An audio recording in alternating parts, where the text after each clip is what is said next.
오늘 소개해드릴 책은 스티븐 코비의 성공하는 사람들의 7가지 습관입니다. 워낙 유명한 책이라 읽어본 분들도 많으실 텐데요. 이번에 다시 읽어보니 정말 훌륭한 책이라는 생각이 듭니다. 7가지 습관에도 먼저 가져야 할 순서가 있습니다. 첫 번째부터 세 번째 습관은 개인의 승리에 관한 내용입니다. 자신의 삶을 주도하라. 끝을 생각하며 시작하라. 소중한 것을 먼저 하라입니다. 이 습관을 달성했다면 다음은 대인관계의 승리를 달성할 차례입니다. 네 번째부터 여섯 번째 습관인 승승을 생각하라.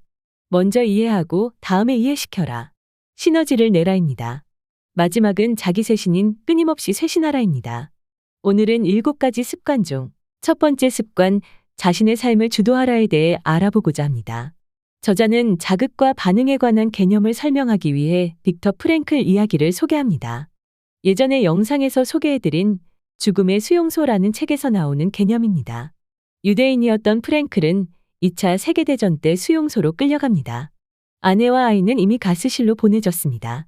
그가 작은 감방에서 비참한 상태로 떨고 있을 때 나치들이 자기 마음속에 있는 자유만큼은 빼앗을 수 없다는 생각을 하게 됩니다.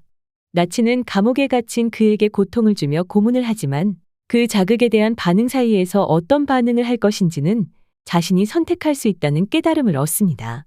기적적으로 살아남은 프랭클은 어떠한 환경에서도 매우 성공적인 사람이 가지는 가장 중요하고 기본적인 습관을 개발하기 시작합니다.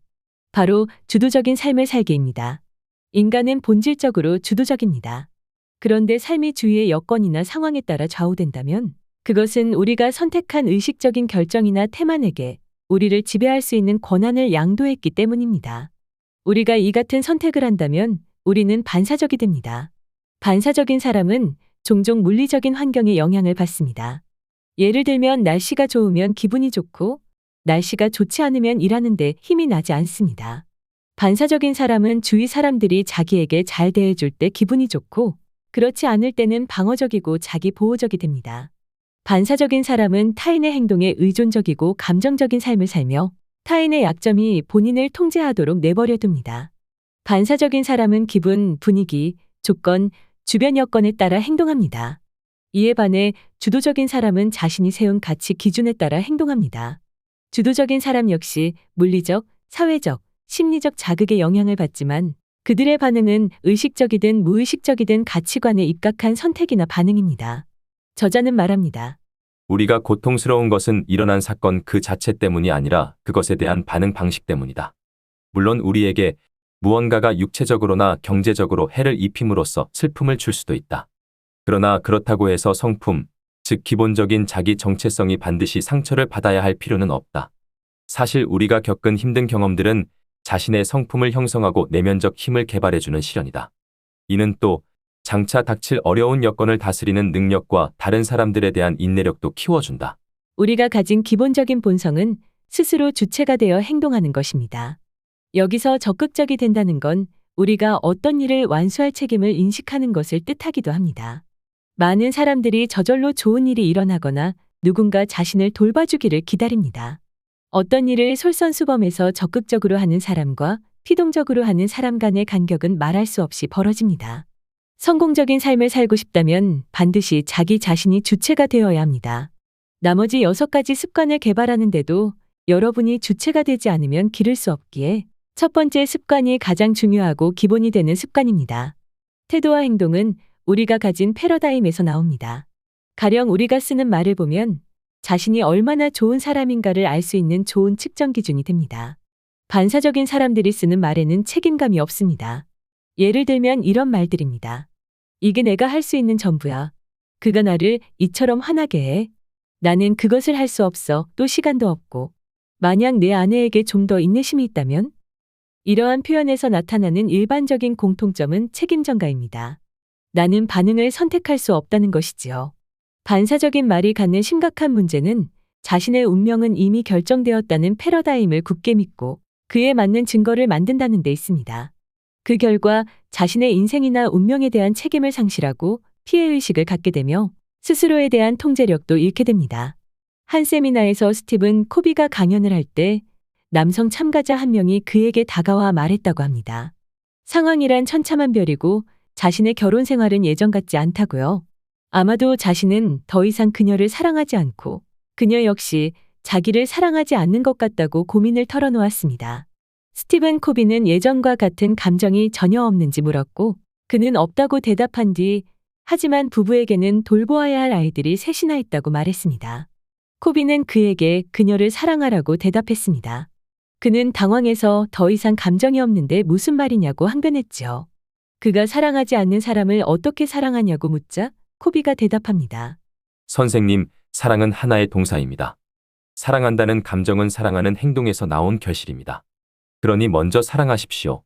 그녀에게 잘해주세요. 희생하십시오. 그녀의 말에 귀 기울이고 공감해주고 감사하세요. 그녀를 믿고 지지해주세요.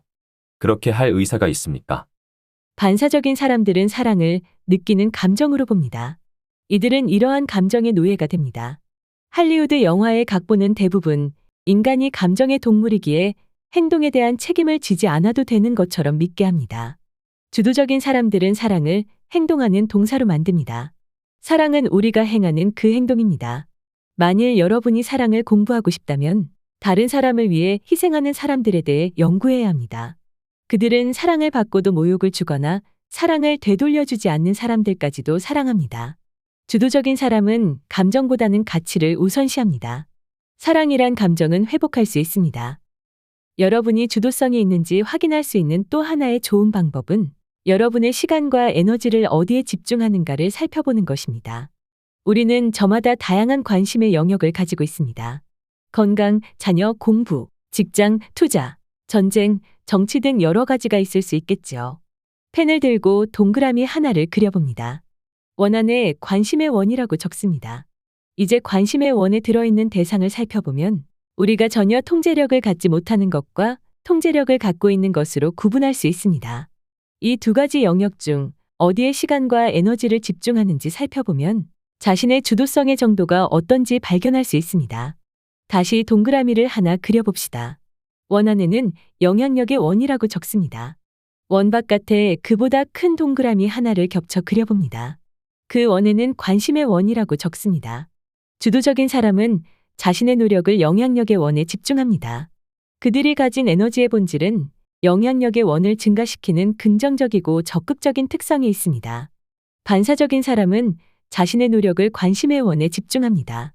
이들은 관심을 다른 사람의 약점, 환경상의 문제, 자신이 통제하지 못하는 여건 등에 집중합니다.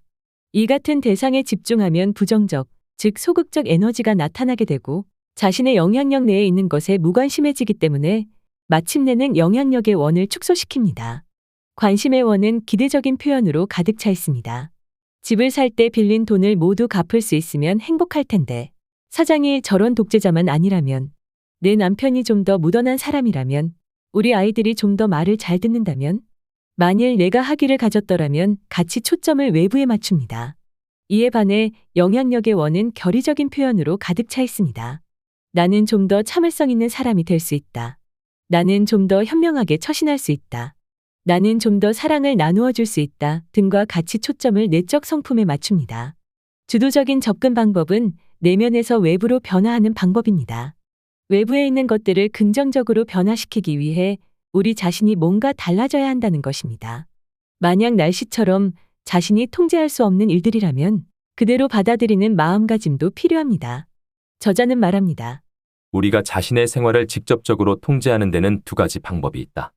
첫째, 약속을 하고 그것을 지키는 것과 둘째, 목표를 설정하고 이를 달성하는 것이다.